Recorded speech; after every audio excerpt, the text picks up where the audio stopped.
Qual a grande questão da audiência de custódia, e é onde eu quero parar, daqui eu falo de prisão preventiva, qual a grande lógica da audiência de custódia? Se vocês pararem para pensar, a audiência de custódia ela surgiu para dar efetividade ao artigo 310 do CPP.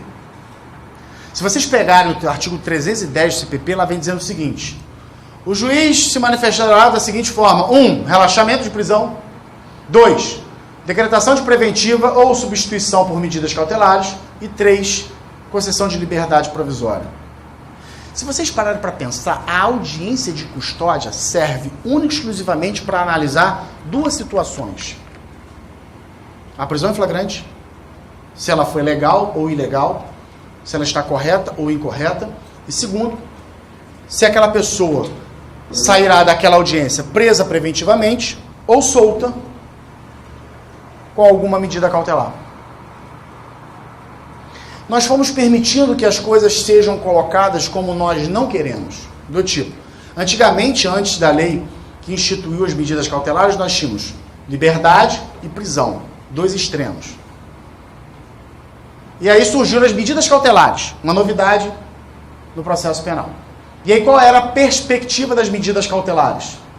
Bom, um meio termo que fique ali conciliando a não liberdade como também a não prisão.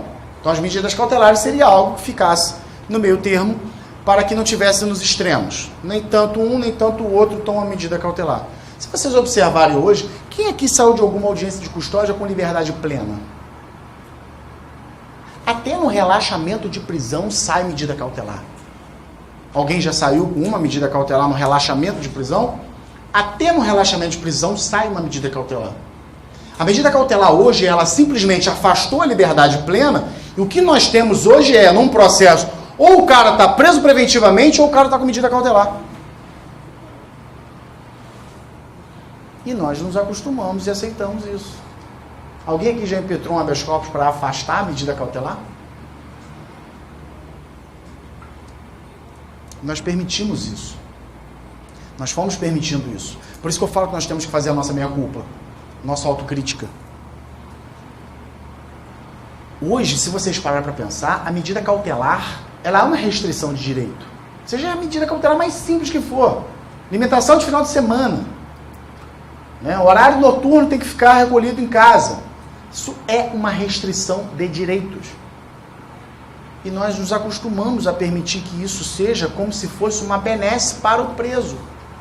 Mas é melhor isso do que ser preso. Por uma lógica popular comum, sim.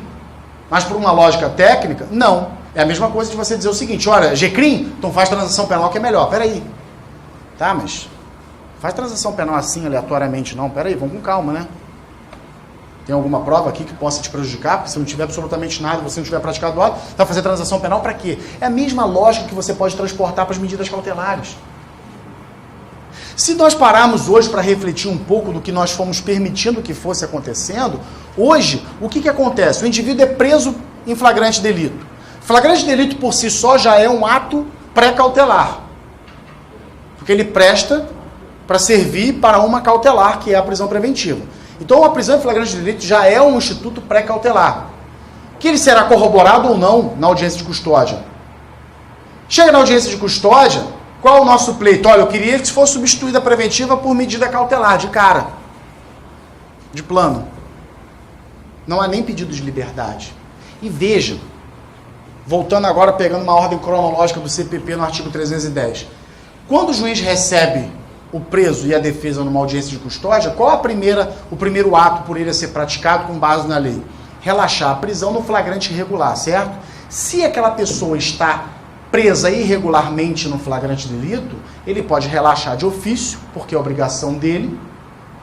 E onde está o fundamento de imposição de medidas cautelares com uma prisão relaxada? Não existe fundamento legal para isso. Não existe fundamento legal para uma medida cautelar com uma prisão relaxada. O único fundamento legal da medida cautelar é para substituir a prisão preventiva. A medida cautelar se presta para substituir a prisão preventiva e não para substituir uma prisão ilegal. Porque quando se fala de substituir uma prisão preventiva, você parte do pressuposto de que a prisão preventiva é possível, porém é desnecessária, tanto que será imposto uma medida cautelar. Não existe fundamento para medida cautelar em substituição de relaxamento de prisão. Esse é o primeiro ponto.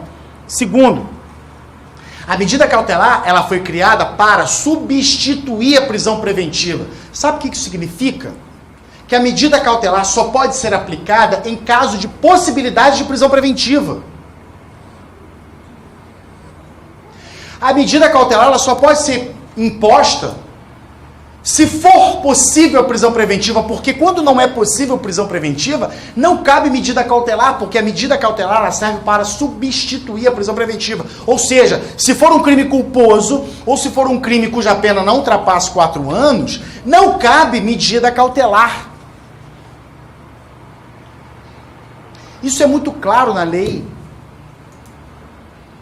Então tem duas situações que são muito claras que nós fomos permitindo isso, que fosse se propagando, que é medida cautelar para substituir relaxamento de prisão e medida cautelar quando não é caso de preventiva. Veja, o maior erro está em permitirmos uma medida cautelar para os casos em que não cabe prisão preventiva, porque a medida cautelar ela se presta justamente para substituir a preventiva.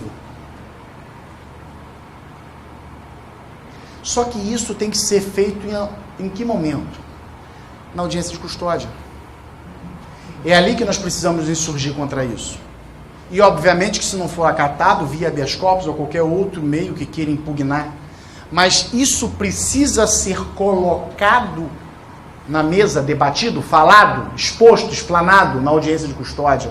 É para isso que ela se presta, é para isso que ela foi criada. A audiência de custódia ela não pode ser transformada num mero protocolo de chancelamento da prisão em flagrante. A audiência de custódia ela não pode ser programada e transformada em algo que é uma mera formalidade para que o cara saia com a prisão preventiva. Porque se for para ser assim, não precisa dela. Continua a comunicação do flagrante do APF com o juiz se manifesta quando tiver tempo.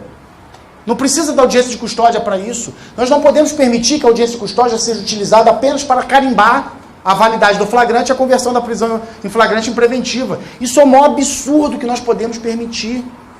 Somente nós podemos nos insurgir contra isso, porque se for deixar a critério da polícia, do Ministério Público e do Judiciário, é tudo que eles querem é isso. É que a audiência de custódia se transforme numa mera formalidade de chancelar a prisão em flagrante, conversão em preventiva.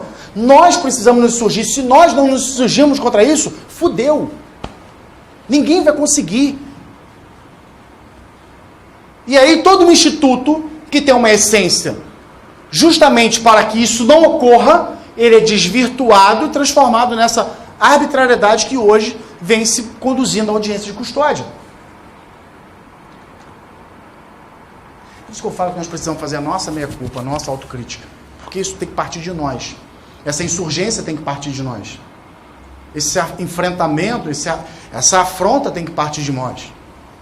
Gente, pelo amor de Deus, olha só, advogado pela essência da vida já é subversivo. Vai ficar serviente a esse tipo de coisa? Não pode. Repito, tá na função errada, não advoga. Não advoga. Ou então, pelo menos, não advoga no criminal. Nós precisamos deixar isso muito claro. Como que você pode ter um advogado sustentando um pedido de revogação da preventiva, dizendo que é a favor da preventiva?